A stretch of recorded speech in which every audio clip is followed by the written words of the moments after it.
ମା ଆଜି ଆମେ ଆଲୋଚନା କରିବା ମାତୃ ରଚନା ବହିର ପାର୍ଟ 3। ବିଷୟ ଆଜି ଅଛି ଜ୍ଞାନ, ବୈଜ୍ଞାନିକର ଓ ଯୋଗୀର। ବୈଜ୍ଞାନିକର ଜ୍ଞାନ ଓ ଯୋଗୀର ଜ୍ଞାନ। ମା ଲେଖୁଛନ୍ତି, ଆମର ଏହି ସାଧାରଣ ଭୂମିର ଚେତନାର ସର୍ବୋଚ୍ଚ ଶିଖରରେ ବିଜ୍ଞାନ ରହିଛି। ଏହି ପୃଥିବୀରେ ଯାହା କିଛି ରହିଛି, ବିଜ୍ଞାନ ତାହାକୁ ସତ୍ୟ ବୋଲି ଗ୍ରହଣ କରେ। ଏହି ପୃଥିବୀରେ ଯାହା କିଛି ରହିଛି, ବିଜ୍ଞାନ ତାହାକୁ ସତ୍ୟ ବୋଲି ଗ୍ରହଣ କରେ। କୌଣସି ବସ୍ତୁ ଯେ ରହିଛି, ତାହାକୁ ହିଁ ବିଜ୍ଞାନ ତାହାର ସତ୍ୟଟିକୁ ପ୍ରତିପାଦିତ କରିବାର ଏକମାତ୍ର କାରଣ ବୋଲି ଗ୍ରହଣ କରେ। ବିଜ୍ଞାନ ଯାହାକୁ ପ୍ରକୃତି ବୋଲି କହେ, ତାହାକୁ ହିଁ ସର୍ବଶେଷ ସତ୍ୟ ବୋଲି ମାନି ନେଇଥାଏ ଏବଂ ତାହାର ଯାବତୀୟ କ୍ରିୟାକୁ ବ୍ୟାଖ୍ୟା କରିବା ପାଇଁ ଏକ ସିଦ୍ଧାନ୍ତର ନିର୍ମାଣ କରିବା ହିଁ ବିଜ୍ଞାନର ଲକ୍ଷ୍ୟ ହୋଇ ରହିଥାଏ। ତେଣୁ ଆମର ଭୌତିକ ମନ ଯେତେ ଦୂର ଯାଇପାରିବ, ବିଜ୍ଞାନ ଠିକ ସେତିକି ଦୂର ଯାଏ ଆରୋହଣ କରିପାରେ ଏବଂ ଯାହାକୁ ସିଏ ସତ୍ୟ ବୋଲି ଅନୁମାନ କରୁଥାଏ, ତାହାରି ପଛରେ ରହିଥିବା କେତୋଟି କାରଣ ଖୋଜି ବାହାର କରିବାକୁ ଚେଷ୍ଟା କରେ। ତା ପାଇଁ ଯାହା ବାସ୍ତବ ପୃଥିବୀ ବୋଲି ଦେଖାଯାଏ, ସେ ତାହାରି ବିଷୟରେ କେତେଟା ସତ୍ୟ ବାହାର କରିବାକୁ ଚେଷ୍ଟା କରେ। ମାତ୍ର ବସ୍ତୁତଃ ତାହା ପରିଣାମ ଗୁଡିକ ସହିତ କାରଣ ଗୁଡିକୁ ଖାପ ଖୁଆଇ ନେବାକୁ ଚେଷ୍ଟା କରେ। କାରଣ ଯାହା ଅଛି, ବିଜ୍ଞାନ ତାହାକୁ ହିଁ ଆଗରୁ ସତ୍ୟ ବୋଲି ଗ୍ରହଣ କରିନେଇଥାଏ ଏବଂ ତାପରେ ମାନସିକ କାରଣ ମାନ ଯୋଗାଇ ଦେଇ ତାହାକୁ ବ୍ୟାଖ୍ୟା କରିବାକୁ ଚେଷ୍ଟା କରୁଥାଏ। ମାତ୍ର ଅନ୍ୟ ପକ୍ଷରେ ଯୋଗସ୍ଥ ଚେତନା ଏହି ସଂସାରଟାକୁ ହିଁ ସର୍ବଶେଷ ସଂସାର ବୋଲି ଆଦୌ ଗ୍ରହଣ କରେ ନାହିଁ। ମନରୁ ଅଧିମାନସକୁ ଉତ୍ତୀର୍ଣ୍ଣ ହୋଇ ଏବଂ ତାପରେ ଅତିମାନସ ଭିତରେ ପ୍ରବେଶ କରି ତାହା ସର୍ବପ୍ରଥମ ସତ୍ୟ ଗୁଡିକର ଦିବ୍ୟ ଜଗତଟି ମଧ୍ୟରେ ପ୍ରବେଶ କରେ ଏବଂ ସେଠାରେ ଅବସ୍ଥିତ ରହି ଏହି ନିମ୍ନ ଦେଶ ଉପରେ ଦୃଷ୍ଟିପାତ କରି ସେହି ସବୁ ସତ୍ୟ ଏଠାରେ କଣ କିପରି ହୋଇ ରହିଛନ୍ତି, ତାହା ହିଁ ଦେଖିବାକୁ ଲାଗେ। ସେହି ସତ୍ୟ ଗୁଡିକ ଏଠାରେ କେଡେ ବିକୃତ ହୋଇ ପଡିଥାନ୍ତି, କେଡେ ସମ୍ପୂର୍ଣ୍ଣ ଭାବରେ ମିଥ୍ୟାରେ ପରିଣତ ହୋଇଯାଇଥାନ୍ତି। ତେଣୁ ବାସ୍ତବ ସତ୍ୟର ଏହି ତଥାକଥିତ ଜଗତକୁ ଯୋଗୀ ଏକ ମିଥ୍ୟା ବୋଲି ମଣେ ଏବଂ ତାହାକୁ ହିଁ ସେ କଦାପି ଏକମାତ୍ର ପ୍ରକୃତ ସତ୍ୟ ବୋଲି ଗ୍ରହଣ କରେ ନାହିଁ, ସ୍ୱୀକାର କରେ ନାହିଁ। ସେହି ସତ୍ୟ ଗୁଡିକ ଏଠାରେ ପ୍ରକୃତରେ ଯେପରି ହୋଇ ରହିଥାନ୍ତେ, ସେଗୁଡିକ ବାସ୍ତବ କ୍ଷେତ୍ରରେ ମୋଟେ ହୋଇ ରହିନଥାନ୍ତି। ସେଗୁଡିକ ପ୍ରାୟ ବିପରୀତ ହୋଇ ରହିଥାନ୍ତି। ମାତ୍ର ବୈଜ୍ଞାନିକ ଠିକ ସେଇଗୁଡିକୁ ହିଁ ଏକାନ୍ତ ମୌଳିକ ବୋଲି ଗ୍ରହଣ କରିଥାଏ।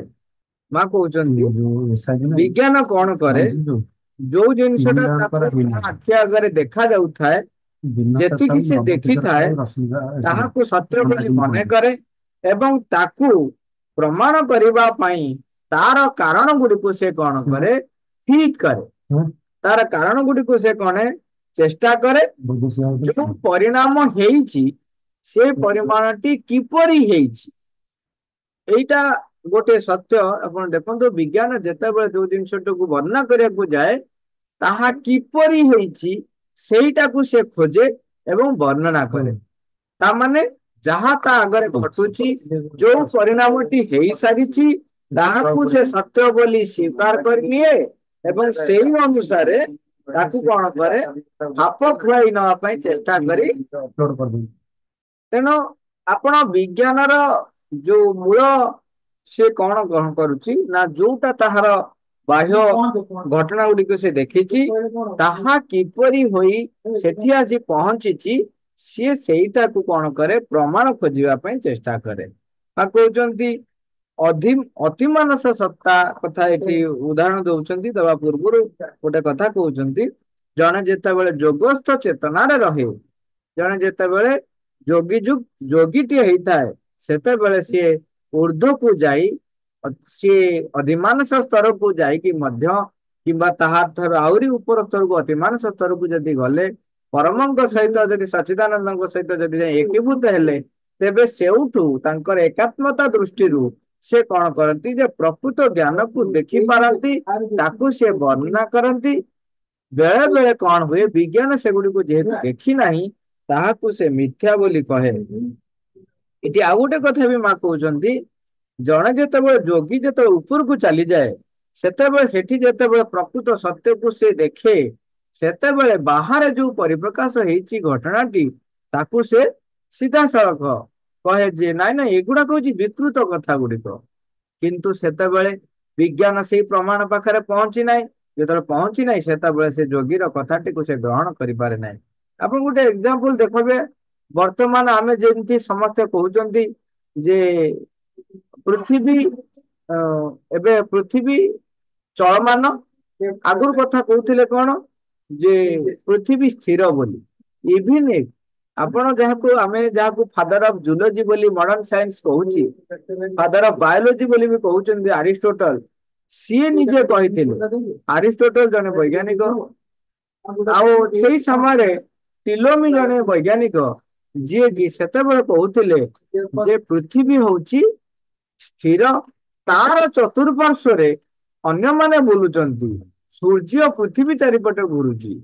ଏଇ କଥା ଚିନ୍ତା କରନ୍ତୁ, ଜଣେ ବୈଜ୍ଞାନିକ ଆରିଷ୍ଟୋଟଲ କହିଥିଲେ।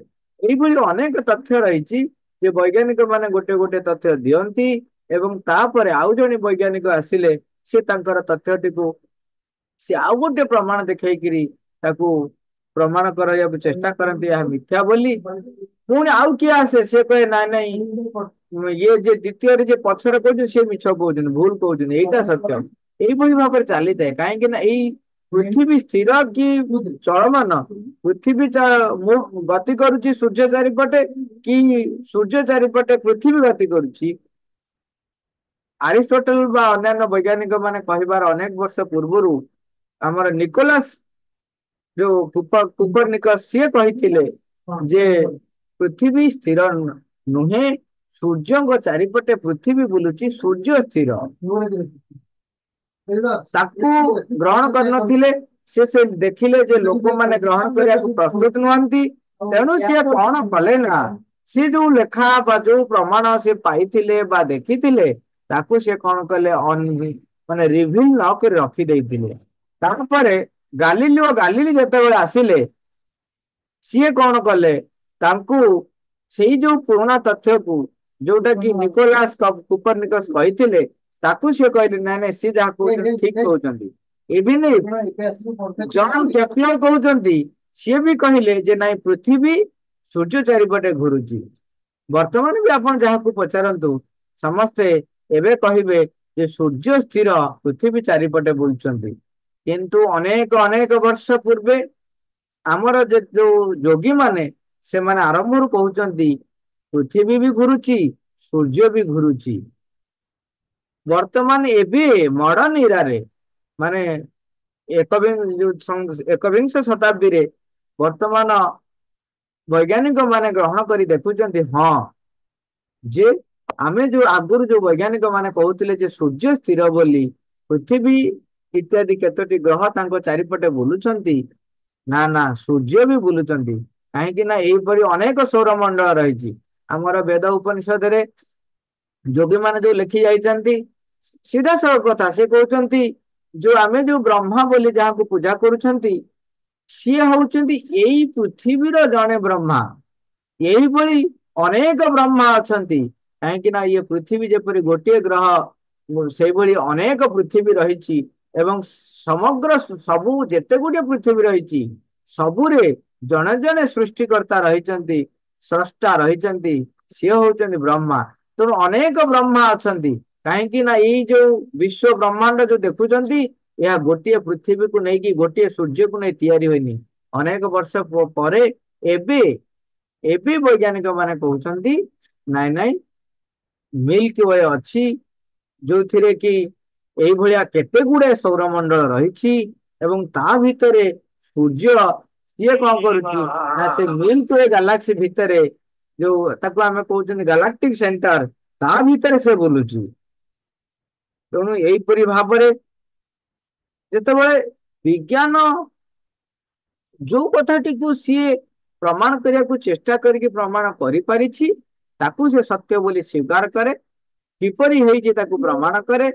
କିନ୍ତୁ ପୁଣି ତାପରେ ଯଦି ଆଉ କିଛି ନୂତନ ବୈଜ୍ଞାନିକ ଜଣେ ଆସୁଛନ୍ତି ଏବଂ ସେ ନୂଆ କିଛି ପ୍ରମାଣ କରୁଛନ୍ତି, ଯଦି ସେ ତାଙ୍କ ପ୍ରମାଣକୁ କାଟି ଦେଇ ପାରିଲେ ତେବେ ତାଙ୍କ କଥା ରହେ।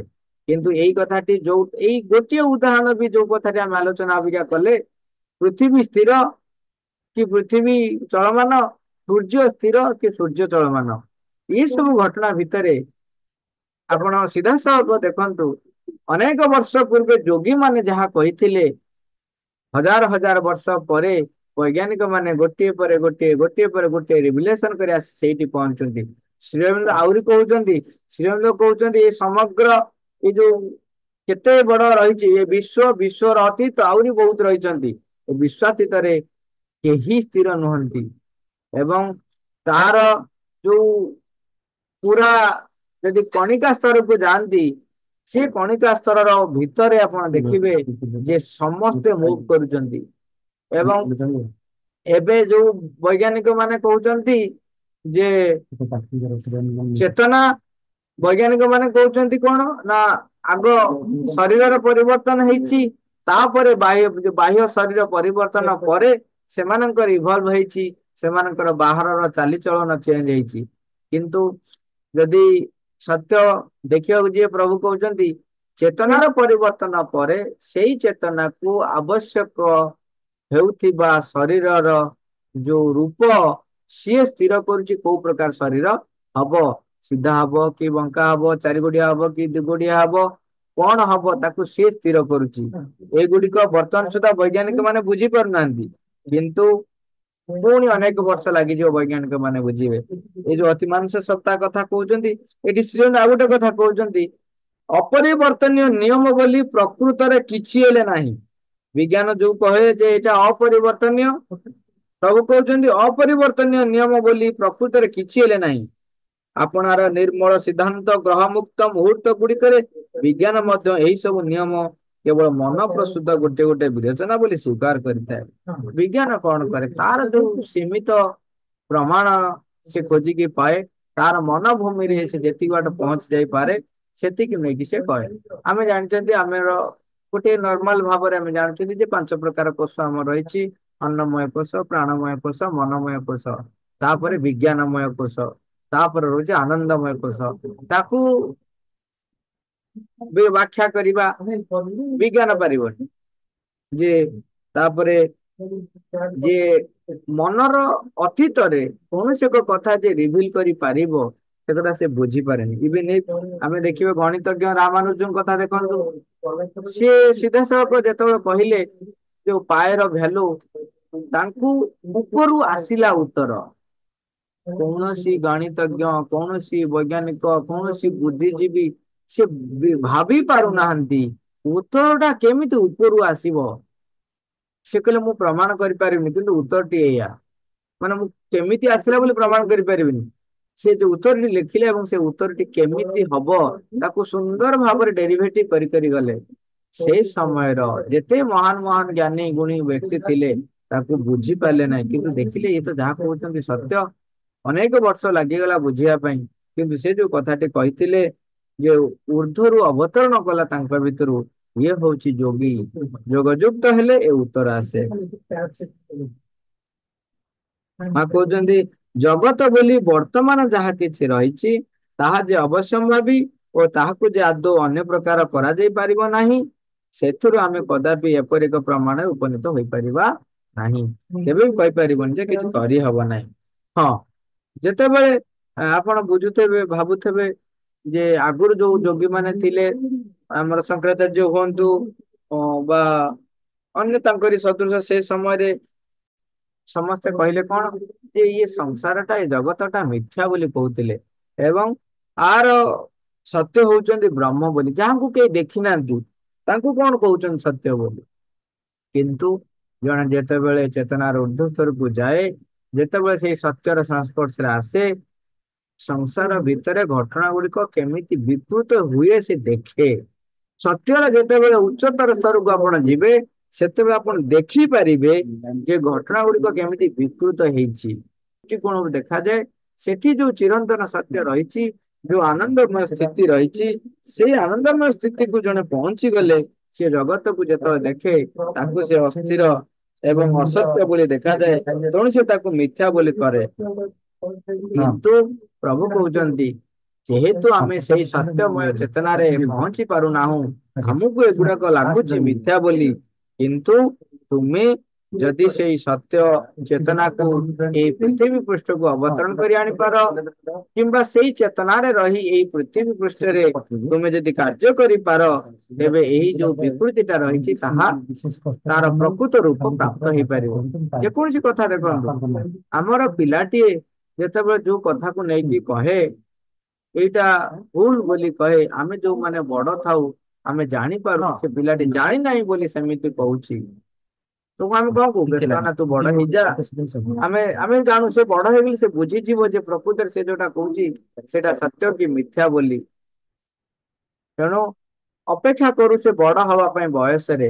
ସେଇଭଳି ଭାବରେ ଯୋଉ ବୈଜ୍ଞାନିକର ଜ୍ଞାନ, ସିଏ ଯାହାକୁ ଅସତ୍ୟ ବୋଲି ସ୍ୱୀକାର କରେ, ସତ୍ୟ ବୋଲି ସ୍ୱୀକାର କରେ ନାହିଁ, ଏବଂ ସିଏ କହେ ଯେ ପରିବର୍ତ୍ତନ ହେଇପାରିବ ନାହିଁ, ଉଚ୍ଚତର ଚେତନାରୁ କଣ ଅବତରଣ କରିବ, ଏମିତି ଗୋଟେ କପୋଳ କଳ୍ପିତ କଥା ଗୁଡିକ କାହିଁ କହୁଛ, ଯୋଉଟାକୁ ସେ କହେ ଯେତେବେଳେ ତାର ଅଗ୍ରଗତି ହବ ଏବେ ସେ ବୁଝିପାରିବ।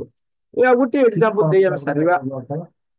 ଯେତେବେଳେ ଯୋଉ କହୁଛନ୍ତି ଆମର ଆମର ହନୁମାନ ଚାଳିଶାରେ ବର୍ଣ୍ଣନା ରହିଛି ଯେ ହନୁମାନ ଯୋଉ ଡେଇଁକିରି ଗଲେ ସୂର୍ଯ୍ୟଙ୍କ ପାଖକୁ, କେତେ କୋଷ ସେ ଡେଇଁକି ଗଲେ, ତାର ଆମର ଯୋଉ ବର୍ଣ୍ଣନା ରହିଛି ଗୋଟେ କୋଷ କେତେ, ଗୋଟେ ମାଇଲ କେତେ, ଗୋଟେ ଯୋଜନ କେତେ, ଏଇ ସବୁ ହିସାବ କରିକି ଏବେ ଦେଖୁଛନ୍ତି ବୈଜ୍ଞାନିକ ମାନେ ଯେ ପୃଥିବୀ ଏବଂ ସୂର୍ଯ୍ୟ ଭିତରେ ଯୋଉ ଦୂରତାଟା ରହିଛି, ବର୍ତ୍ତମାନ ସୁଦ୍ଧା ବି ସେମାନେ କହୁଛନ୍ତି ଏଇଟା ହଉଛି ପାଖାପାଖି ଏତିକି। ତେଣୁ ସିଏ ବି ସେତେବେଳେ ସେ ଯୋଉ ବର୍ଣ୍ଣନାଟି ରହିଛି ଯେତିକି କୋଷ ଯେତିକି ଯୋଜନ ସେ ଡେଇଁକି ଯାଇଛନ୍ତି ତାହା ଦେଖୁଛନ୍ତି ସେତିକି, ଉତ୍ତର ସେତିକି। ଏବେ ସେତେବେଳେ ଯୋଗୀ ପ୍ରମାଣ ଦେଖିବାକୁ ପ୍ରମାଣ ଦେଖେଇ ନାହାନ୍ତି ଯେ ଏହା କଲେ ଏହା ହବ, ଏମିତି ମାପିଲେ ହବ। କିନ୍ତୁ ବର୍ତ୍ତମାନ ବି ଯୋଉ ପୃଥିବୀ ଏବଂ ସୂର୍ଯ୍ୟ ଭିତରେ ଦୂରତା ଟା ଯିଏ କହୁଛନ୍ତି, ସେ ଆପଣଙ୍କୁ କଣ ପ୍ରମାଣ ଦେଖେଇଛନ୍ତି, କଣ ପ୍ରମାଣ ଦେଖେଇଛନ୍ତି? ଆମେ କିଛି ପ୍ରମାଣ ଦେଖିନୁ, ଆମେ କେବଳ ଶୁଣିଛୁ, ଆମେ ଭାବୁଛୁ ଯେ ସେ ଯାହା କହୁଛନ୍ତି ତାହା ସତ୍ୟ ବୋଲି। ତେଣୁ ଏଇଭଳି ଭାବରେ ଆମେ ଯଦି ଦେଖିବା ସାରାଂଶରେ ଯେ ବୈଜ୍ଞାନିକର ଜ୍ଞାନ ଆଉ ଯୋଗୀର ଜ୍ଞାନ ଭିତରେ, ବୈଜ୍ଞାନିକର ଜ୍ଞାନ ହଉଛି ବାହାରେ ଯାହାକୁ ସତ୍ୟ ବୋଲି ସେ ସ୍ୱୀକାର କରେ, ତାହା କିପରି ଏଇ ପରିଣାମଟି ଘଟିଛି ତାହାକୁ ବ୍ୟାଖ୍ୟା କରିବା ପାଇଁ ସେ ଅନେକ ଗୁଡିଏ ପ୍ରମାଣ ଖୋଜେ ଏବଂ ଖୋଜିକି ତାକୁ ସାବ୍ୟସ୍ତ କରିବାକୁ ଚେଷ୍ଟା କରେ। ତାମାନେ ଘଟଣାଟି କିପରି ହେଇଛି ତାହାକୁ ସେ ବର୍ଣ୍ଣନା କରେ।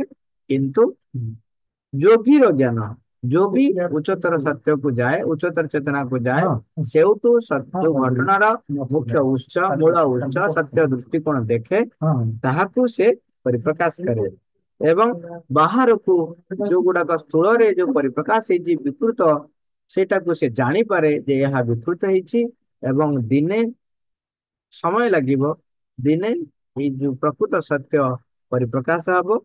ସେଇ ପ୍ରକୃତ ସତ୍ୟ ପରିପ୍ରକାଶ ହେବା ପାଇଁ ଯୋଉ ଜର୍ଣ୍ଣି ରହିଛି, ଆମେ ଯଦି କହିବା ସେଇଟା ହଉଛି ବିଜ୍ଞାନର ଯାତ୍ରା। ବିଜ୍ଞାନ ପ୍ରକୃତ ସତ୍ୟ ପାଖରେ ପହଞ୍ଚିବା ପାଇଁ ଗୋଟିଏ ପରେ ଗୋଟିଏ, ଗୋଟିଏ ପରେ ଗୋଟିଏ ପାବଛ ଡେଇଁ ଡେଇଁ ଡେଇଁ ଡେଇଁ ଡେଇଁ ଡେଇଁ ଚେଷ୍ଟା କରି ଯାଇ ପହଞ୍ଚିବାକୁ ଚେଷ୍ଟା କରୁଛି। ଯୋଗୀ କିନ୍ତୁ ଉଚ୍ଚତର ଚେତନାରେ ଯାଇ ପରମଙ୍କ ସହିତ ଏକାତ୍ମ ହେଇ ସେ ସତ୍ୟଟିକୁ ଗୋଟେ ଲମ୍ଫ ପ୍ରଦାନରେ ସେ ତାକୁ ପ୍ରାପ୍ତ କରେ। ମା ମା Thank you all. Bye bye.